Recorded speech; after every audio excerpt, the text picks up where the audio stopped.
మీ ఎలాంటి వ్యాపార ప్రకటనలకైనా వెంటనే మా ఛానల్ సంప్రదించండి. అందరికీ నమస్కారం. నేను శిరీష. ఈరోజు మనతో పాటు ఉన్నారు ప్రముఖ ఆధ్యాత్మికవేత్త, జ్యోతిష్య వాస్తు పండితులు, శ్రీ లలితాదేవి ఉపాసకులు, బ్రహ్మశ్రీ నానాజీ పట్నాయక్ గారు. గురుగారితో మాట్లాడదాం. గురుగారు నమస్కారం. గురుగారు, ముఖ్యంగా ఈ డిసెంబర్ మాసంలో సింహరాశి వారికి ఎలా ఉండబోతుందంటారు? ఎలాంటి జాగ్రత్తలు తీసుకోమంటారు? ఏ దైవాన్ని పూజించమంటారు? సింహరాశి వారు అంటేనే రాయల్గా ఉంటారు, యూనిక్గా ఉంటారు. కోపం కాదు, వాళ్ళకు ఉండేది ఏంటంటే ఒక చిల్లరగా ఉండకూడదు అనేటువంటి లక్షణాలు, గొప్ప లక్షణాలు వాళ్ళకు ఉంటాయి. ఇప్పుడు ప్రస్తుతం వారికి కేతు రాశిలో సంచరిస్తున్నాడు. సప్తమ రాహు, అష్టమ శని నడుస్తుంది. చతుర్థ స్థానంలో అధిక గ్రహాలు ఉన్నాయి. 3లో బుధుడు ఉన్నాడు. అయితే ఇక్కడ ఏంటంటే ఈ గ్రహస్థితిని అనుసరించి అసలు వీరికి ఎటువంటి సంఘటనలు వీళ్ళకి ఎదురవబోతున్నాయి లైఫ్లో, వీరు దాన్ని ఎలా అధిగమించాలి, ఎటువంటి జాగ్రత్తలు తీసుకోవాలనేటువంటి అంశాలు చెప్తుంది నేనైనప్పటికీ కూడా చెప్పిస్తుంది సాక్షాత్ లలిత అమ్మవారిగా భావిస్తూ.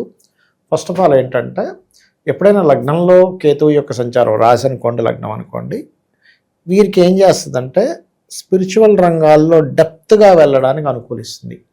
కానీ కొన్నిసార్లు ఏమిటి ఎన్ని ప్రయత్నాలు చేస్తున్నా మనకి ఆటంకాలు ఏమిటి, మనం ఇంత దైవాన్ని నమ్ముకున్నా మనకి ఏమిటి పరిస్థితి అనేటువంటి దీన్ని ఇస్తూ ఉంటుంది. అందుకని వీళ్ళు ఏం చేయాలి, ఉదయం నిద్రలేచిన వెంటనే కొంచెం గణపతిని ధ్యానం చేయడం, లేకపోతే కాసేపు మెడిటేషన్ అంటారు, శ్వాస మీద ధ్యాస, ఇలాంటివి కనుక చేస్తే ఖచ్చితంగా బాగుంటుంది. వీళ్ళకి ఎలా అంటే మనీ ఫస్ట్ వీక్ అంతా కూడా మీడియేటింగ్ ద్వారా వస్తూ ఉంటుంది. అందులో పర్టికులర్గా మ్యారేజ్ బ్రోకర్స్ ఉంటారు. బ్రోకరింగ్ రిలేటెడ్ మూలంగా, అదేదో తప్పేం కాదు, అదేదో దానికి ఆ పేరు పెట్టడము మధ్యవర్తిత్వం. ఇంకా చెప్పాలంటే కన్సల్టెన్సీ, ఇవాళ రేపు మనం వాడాలంటే మంచి కన్సల్టెన్సీ సెంటర్ అని అంటే, ఒకప్పుడు బ్రోకర్ అనేవాడు, ఇప్పుడు కన్సల్టెన్సీ మంచి వర్డ్ అంటే కొంచెం పాలిష్డ్ వర్డ్ అనమాట అది. సో అది ఈ నెలలో వీళ్ళకి ఫస్ట్ వీక్లో ఏదైనా ప్రాపర్టీస్ తీసుకోవడము, కొంచెం ఎడ్యుకేషన్ విషయంలో కొంత స్ట్రెస్ ఉండడం ఫస్ట్ వీక్ అనేటువంటిది చూపిస్తుంది. కాకపోతే సెకండ్ వీక్ నుంచి వీళ్ళు ఏదైతే లోన్స్ కోసం ప్రయత్నం చేస్తుంటారో ఆ లోన్స్ లభించడము జరుగుతాయి. అయితే వీళ్ళకి ఏదైనా అష్టమ శని నడుస్తుంది కాబట్టి ఎప్పుడు వెహికల్ తీసినా ఏదో చిన్న దెబ్బలు తగులుతుంటాయి. అది చిన్న గీసుకుపోవడము, ఏదో చిన్న డ్యామేజ్ అవ్వడము జరుగుతుంటుంది. కాబట్టి వీలైనంత మట్టుకు వీళ్ళు వాహనాలు నడపకపోవడమే మంచిది, గుర్తుపెట్టుకోండి. అలాగే మరొక విషయం ఏంటంటే ఇక్కడ పంచమ స్థానంలోకి కుజుడు వెళ్తున్నాడు కాబట్టి కొంచెం సెకండ్ వీక్ నుంచి ప్రెగ్నెన్సీతో ఉండే లేడీస్ పర్టికులర్గా డిసెంబర్ సెకండ్ వీక్ నుంచి 45 డేస్ జాగ్రత్తగా ఉండాలి. ఒకటి. రెండవది, షేర్ మార్కెట్ జోలికి వెళ్ళకూడదు. ఎందుకంటే పంచమంలో శని, పంచమంలో కుజుడు, అష్టమంలో శని. పంచమం మీద శని దృష్టి ఉంది, అష్టమం మీద కుజుడు దృష్టి ఉంది. ఇలాంటప్పుడు ఏమవుతుందంటే షేర్ మార్కెట్ వైపు వెళ్ళాలని ఒకటే ఆలోచన పెరిగి తొందరగా వీళ్ళందరూ డబ్బులు పెట్టేసి ఇబ్బంది పడుతూ ఉంటారు. అందుకని వాటి జోలికి వెళ్ళకూడదు. స్నేహితులతో కానీ రాజకీయ పరంగా కానీ మనం ఈ స్టెప్ తీసుకోవడం వల్ల, ఈ తొందరపాటు నిర్ణయం తీసుకోవడం వల్ల ఇబ్బంది అవుతుంది అని అనుకుంటే కనుక ఆ యొక్క విషయాల్లో జాగ్రత్త వహించాలి, గుర్తుపెట్టుకోండి. అదేవిధంగా ఇక్కడ ఎవరైతే వివాహం కోసం ప్రయత్నాలు చేస్తుంటారో వీళ్ళు పర్టికులర్గా ఎన్ఆర్ఐ సంబంధాలు, విదేశీ సంబంధాలు వెతుక్కోవడం మంచిది. చాలామందికి ఈ విషయం తెలియక జాతకం చూసినప్పుడు, అమ్మ మీకు అంతా విదేశీ సంబంధాలు సెట్ అవుతాయి కదా అంటే, మొన్నటిదాకా అవే వచ్చేసారు, మాకేం ఇష్టం లేదంటారు. మీకు యోగం ఒకటి ఉన్నప్పుడు ఆ యోగమే చేయాలి. ఇప్పుడు డాక్టర్ చదివారు, మెడికల్ రిలేటెడ్ వాళ్ళు పిలుస్తున్నారు, లేదు ఇంజనీరింగ్లో జాయిన్ అయ్యి నేను బిల్డింగ్ కట్టే పనిలోకి వెళ్ళి జాయిన్ అవుతుంటే ఎవడు తీసుకోడు. ఎందుకు తీసుకోడు? మీరు చదివారు, మీరు దీనికి ఎలిజిబుల్. అలాగే ప్రతి జాతకానికి కూడా వాళ్ళకి అప్పుడుండే గోచారం ఏం చేస్తుంది, వాళ్ళ జన్మజాతకంలో ఏ యోగం ఉందో తత్సంబంధించిన సంబంధాలే సెట్ అవుతాయి. ఎందుకంటే వీళ్ళకి యోగం ఏంటంటే విదేశాల్లో ఉండాలి, అక్కడ దానే పర్ లిఖా హోతా హై కానే వాళ్ళకి నామని హిందీలో ఒక ఇది ప్రోబ్ ఉంటుంది. అంటే ప్రతి గింజ మీద రాసిపెట్టి ఉంటుంది మనం తినే పేరుని, తినే వాళ్ళ పేరు. అలా ఏంటంటే మనకి ఏ యోగం ఉందో చూసుకుని ఆ యోగ సంబంధంగా వెళ్ళిపోవడమే. షుగర్ ఉన్నాడు షుగర్ తినకూడదు, కానీ నేను లడ్డూలు తింటానంటే షుగర్ పెరుగుతుంది.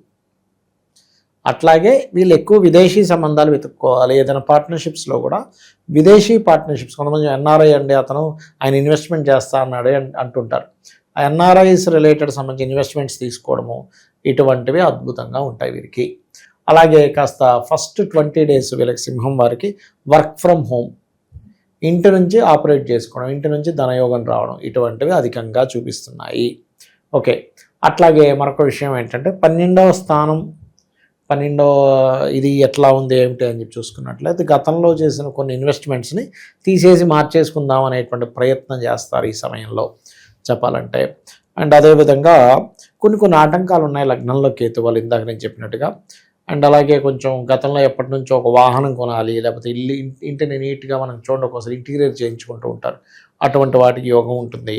అదేవిధంగా తల్లిగారి గతంలో ఏవైతే ఇబ్బందులు ఏర్పడ్డాయో ఈ ఫస్ట్ 20 days కొంత ఆవిడికి కొంతవరకు బాగుంటుంది. ఇక వీళ్ళ యొక్క జీవిత భాగస్వామికి పర్టికులర్గా విదేశాల్లో ఏదైనా కోర్స్ చేయడం, ఉద్యోగం రావడం, అందులో ముఖ్యంగా ఏదైనా ఫ్యాషన్ రిలేటెడ్ సంబంధించిన కోర్సెస్ చేయడం అనేటువంటిది చూపిస్తుంది బలంగా. అది ముఖ్యంగా గురుగారు, మరి ఈ మాసంలో ఈ సినీ రంగంలో ఉన్న వారికి, రాజకీయ రంగంలో ఉన్న వారికి ఎలా ఉండబోతుంది అంటారు? ఏదైనా బాగాలేకపోతే ఎలాంటి జాగ్రత్తలు తీసుకోవాలి? సినిమా రంగాల్లో ఫస్ట్ వీక్లో రైటర్స్కి మంచి ఇది ఉంటుందమ్మా, సింహలగ్నం వారికి ఆర్ సింహరాశి వారికి.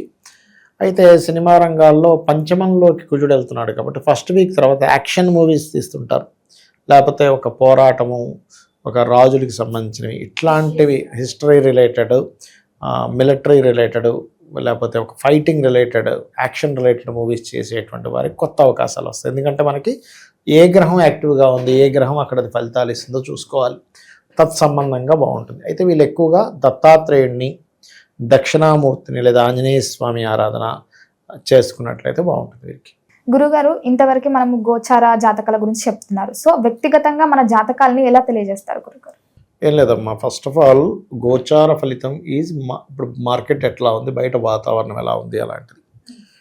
పర్సనల్ చార్ట్ ఈజ్ మనము కంప్లీట్గా ఈ జీవుడు. ఇప్పుడు ఎగ్జాంపుల్ ఇక్కడ నుంచి నేను ఒక అమీర్పేట వెళ్ళాలి, ఆటోలో వెళ్ళొచ్చు, కారులో వెళ్ళొచ్చు, మెట్రోలో వెళ్ళొచ్చు, ట్రైన్లో వెళ్ళొచ్చు, ఉదాహరణ చెప్తున్నా. రకరకాల మార్గాల ద్వారా వెళ్తా, బైక్ మీద వెళ్తా. అసలు నేననేవాడిని శక్తి లేదు, నాకు జ్వరం వచ్చింది, ఎలా వెళ్తా? మన నీరసంగా ఉంది, నేను వెళ్ళలేనంట. అంటే ఇన్ని ఉన్నాయి. కానీ అదే గోచారంలో ఇప్పుడు క్యాబులు బంద్ అయ్యాయి, ఆటో ఆప్షన్ ఉంటుంది, ఆటోలు కూడా తిరగట్లేదు, ఫ్రెండ్ బైక్ వేసుకొని వెళ్ళొచ్చు, నా బైక్ ఉంటే వెళ్ళొచ్చు, అవునా? అంటే ఏదో ఇంకొక ఆప్షన్లో మనం వెళ్తాం, గోచారం సరిగ్గా ఉండాలి. కానీ మనమే సరిగ్గా లేకపోతే అసలు ప్రయాణమే జరగదు. అలాగే పర్సనల్ చార్ట్ ఈజ్ మనం పుట్టినప్పుడు ఏ గ్రహాలు అయితే ఎక్కడెక్కడ ఉన్నాయి, మనం పుట్టినప్పుడు ఉండేటువంటి లగ్నం ఏమిటి, నక్షత్రం ఏమిటి, దశలే నడుస్తున్నాయి, ఎటువంటి యోగాలతో జన్మించాము, ఇవన్నీ ఎలా జరుగుతాయంటే పూర్వజన్మల్లో మనం చేసుకున్న కర్మ ఆధారంగా ఇవన్నీ ఏర్పడతాయి.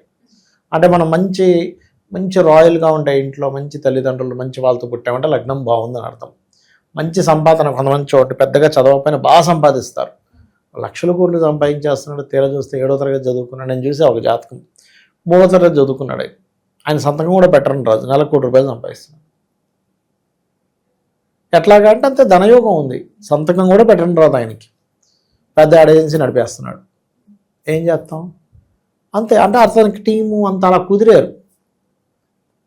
అలా ఏంటంటే ధనయోగాలు బాగుంటే, ఇక్కడ ధనయోగాలు బాగుండడం ఒక ఎత్తు, ఎందులో ధనయోగం ఉందో తెలుసుకోవడం ఒక ఎత్తు. మన పర్సనల్ చార్ట్లో అసలు మీకు ధనయోగం ఎందులో ఉందో తెలుసుకుంటే మీరు తత్ సంబంధించినటువంటి ఎడ్యుకేషను, తత్ సంబంధించిన వ్యాపారం చేస్తే ఆటోమేటిక్ కలిసి వస్తుంది. ఇక మనం ఎప్పుడు మనకి డబ్బులు ఇబ్బంది వస్తుందంటే మనకి కలిసి రాని దాంట్లో మనం వేలు పెడతాము, అది మీకు కలిసి రాదు. ఎలా వస్తుంది? ఇప్పుడు భూమి లోపల ఇక్కడ వాటర్ పడతాయంటే అక్కడే తవ్వాలి, ఇంకో దగ్గర తవ్వితే ఏమవుతుంది? శ్రమ, ధనం వేస్ట్, శ్రమ వేస్ట్. ఎలాగో ఇది కూడా అంతే.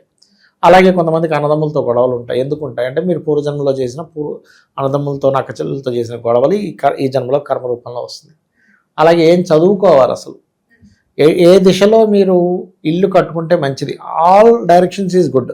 కానీ ప్రతి ఒక్కరికి ఒక డైరెక్షన్ మీకు అద్భుతమైన యోగాన్ని ఇస్తుందని ఉంటుంది, అది తెలుసుకోగలరు, అది పర్సనల్ చార్ట్లో తెలుస్తుంది. అలాగే సంతానం అభివృద్ధి అవ్వాలంటే ఏం చేయాలి, సంతానం ఎందుకు లేట్ అవుతున్నారు, ఎలాంటి సంతానం పొందుతారో మీరు ఇప్పటికిప్పుడు జాతకం ఇస్తే ఎవరిదైనా, నాకు తెలియదు, మీ ఫోన్లో ఏదో ఒక నెంబర్ ర్యాండమ్గా తీసుకోండి.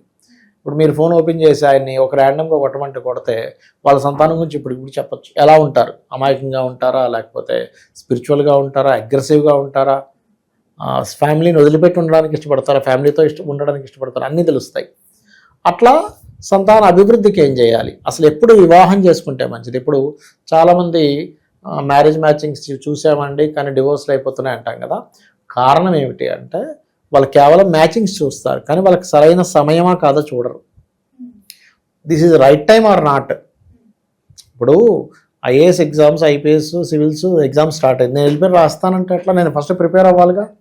నేను ప్రిపేర్ అవ్వకుండా వెళ్ళిపోయి రాసేసి నేను ఫెయిల్ అయ్యాను, ఇదంతా చీటింగు, అసలు వాడు ఏం దిద్దుతున్నాడు ఏంటో అంటే నేను ఫస్ట్ ప్రిపేర్ అయ్యి వెళ్ళాలా. అట్లాగే వీళ్ళకి వివాహ యోగం నడుస్తున్న సమయంలో వెళ్ళరు, చేసుకోరు. వివాహం నడవని సమయంలో వివాహం చేసుకోవడము, మంచి ముహూర్తం పెట్టుకున్నాం, మ్యాచింగ్ చూసాం, 36కి 18 వచ్చేసి అయినా కానీ ఎందుకు విడిపోయారు అర్థం కావట్లేదు అని బాధపడుతూ ఉంటాం. అదేవిధంగా బిజినెస్ కానివ్వండి, జాబ్ కానివ్వండి, ఇన్వెస్ట్మెంట్స్ కానివ్వండి, విదేశాలకు వెళ్ళే యోగం కానివ్వండి, లైఫ్లో వచ్చేటువంటి అప్ అండ్ డౌన్స్ కానివ్వండి, ఇవన్నీ మన పర్సనల్ చార్ట్లో తెలుస్తాయి. సరే, నాకు జాతకం లేదు, ఏమీ లేదు, నేను సింపుల్గా ఒకటే చెప్తా. మీరు నిత్యము ఉదయం సాయంత్రం అమ్మవారి ఆరాధన చేయండి, లలితా సహస్రనామాలు చదువుకొని అమ్మవారి మీద పూర్తి నమ్మకం పెట్టుకొని, అమ్మ నా పని నేను ధర్మంగా చేసుకుంటూ వెళ్ళిపోతాను, నీదే బాధ్యత అనుకుంటే వెళ్ళిపోతాను. ఆవిడ అన్నీ చూసుకుంటుంది, నీకేమీ తెలియదు అనుకుంటే. తెలుసు, కొద్ది గొప్ప శాస్త్రపరంగా ఏం తెలుసుకుందని ముందుకెళ్తున్నాం, ఈ హెల్ప్ తీసుకోవచ్చు. అట్లా. గురుగారు, ఓవరాల్గా తెలియని విషయాలు ఎన్నో తెలియజేసినందుకు ధన్యవాదాలు. శ్రీమాత్రే నమః.